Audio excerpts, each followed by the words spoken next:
적폐들과 타협하려는 정치인들. 결정적 순간마다 반복되는 일들. 1. 김대중 전 대통령은 1987년 대선을 앞두고 사자 필승론을 내세우며 야권 후보 단일화를 거부했습니다. 노태우, 김영삼 후보가 영남권을 나눠 갖고 김종필 후보가 충청권을 가져가면 수도권과 호남권의 지지를 받는 자신이 승리한다는 논리였습니다. 하지만 선거 결과 야권 분열의 어부지리로 신군부 2인자였던 노태우 후보가 승리했고 김대중 후보는 3위에 그쳤습니다. 지역주의의 최대 피해자였던 김대중 전 대통령이 지역주의를 전제로 한 사자 필승론을 내세운 건 참으로 역설적입니다. 2. 2016년 박근혜 퇴진 촛불이 거세게 타오르자 문재인 민주당 전 대표는 10월 26일 긴급 성명을 통해 거국 중립내각을 제안했습니다. 국회가 추천하는 국무총리와 거국 중립내각을 받아들이고 대통령 권력을 이양하면 임기를 보장하겠다는 것입니다.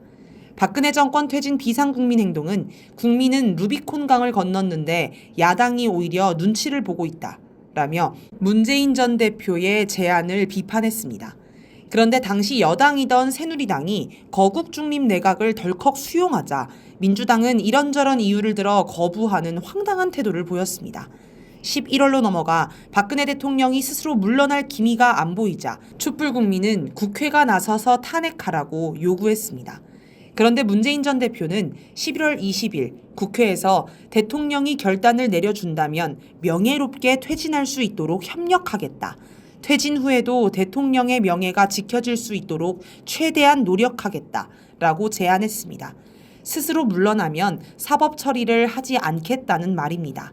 이에 야권 내에서도 마치 대통령에 당선된 것처럼 말한다. 지나치게 안전운행만 하려고 한다. 광장에서는 시민의 분노가 극에 달했는데 이를 대변하지 않는다. 라는 비판이 쏟아졌습니다. 3.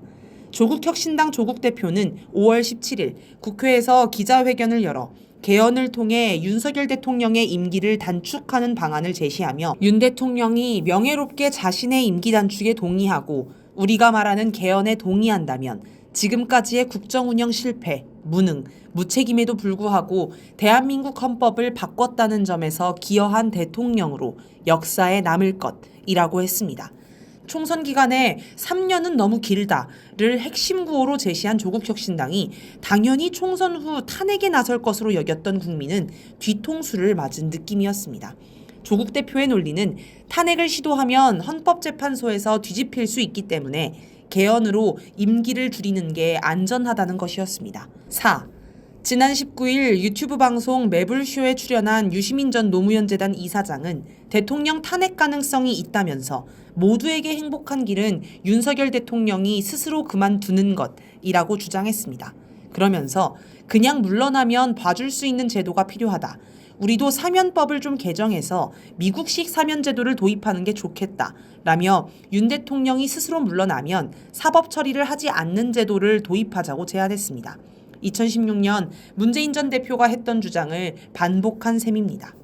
문제의 원인. 왜 정치인들은 결정적 순간마다 갑자기 적폐 세력과 타협하려는 것일까요? 국민을 정치의 중심에 놓지 않기 때문입니다. 정치인들은 국민의 지혜와 힘을 믿지 않기 때문에 상층 협상을 통해 정치를 하려고 합니다. 그러면서 국민의 뜻은 알겠는데 현실적으로 어렵다. 국민이 현실 정치를 몰라서 그런다. 라고 변명합니다. 그리고 자신들의 행위를 정치공학이라는 그럴듯한 말로 포장합니다. 정치의 주인은 정치인이고 국민은 그저 정치인이 하는 걸 잘 지켜보고 선거 때 투표나 하라는 건데 민주주의에 어긋나는 잘못된 생각입니다.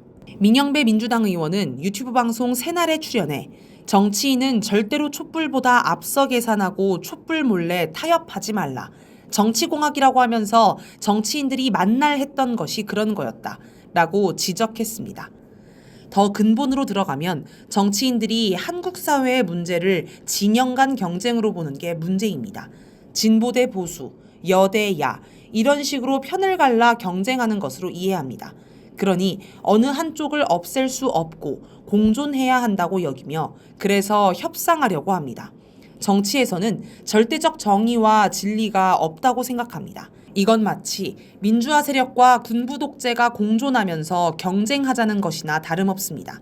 진보개혁 세력과 적폐 세력이 공존하면서 경쟁하고 번갈아 집권하는 게 민주주의라는 주장이나 마찬가지입니다. 유튜브 방송 김어준의 겸손은 힘들다 뉴스공장을 진행하는 김어준 공장장은 총선 직후 방송에서 200석 이상의 의석수는 국민들의 균형 감각을 다시 작동시킨다.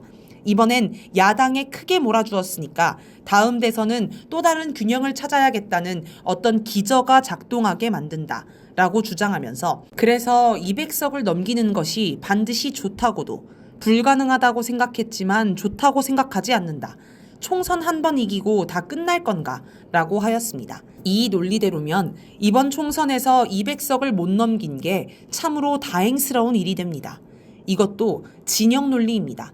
절대선은 없고 민주당과 국힘당이 경쟁하는 구도 속에서 정치공학적으로 얼마의 의석을 차지하는 게 더 이득인지 계산하는 것입니다. 2005년 11월 27일 유시민 당시 열린우리당 국회의원이 10년 집권하면 많이 한 거다. 야당하면 어떠냐. 박근혜 이명박 씨가 대통령이 된다고 나라가 망하지 않는다. 야당도 나라를 위해서 할 일이 있다. 라고 이야기한 적이 있습니다. 당시 정부 여당 지지율이 급락하고 재보궐선거에서 잇따라 패배하자 나온 얘기입니다. 그런데 정말 이명박이 대통령이 되고 어떻게 됐습니까? 이명박 정권의 정치 보복으로 노무현 전 대통령이 강제로 자살을 당했습니다. 이에 관한 유시민 전 의원의 평가가 어떤지 궁금합니다. 노무현 전 대통령의 죽음을 두고 왜 반성하지 않을까요? 유시민 전 의원은 이명박 전 대통령도 민주주의의 틀 안에 있다고 본 것입니다. 그래서 협상과 타협을 하려고 했습니다. 또 여야가 번갈아 집권하는 것도 나쁘지 않다고 본 것입니다. 정치인은 국민을 중심에 놓고 한국 사회를 봐야 합니다.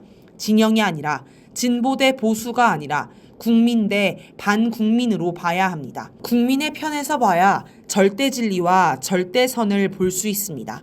이 관점에서 보면 윤석열 대통령 탄핵에 나선 국민의 요구가 보입니다. 하루에 10만 명씩 윤석열 탄핵 국회 청원에 동참하고 청원 사이트에 사람이 몰려 몇 시간씩 기다려야 청원을 할 수 있는 이 폭발적인 민심을 봐야 합니다.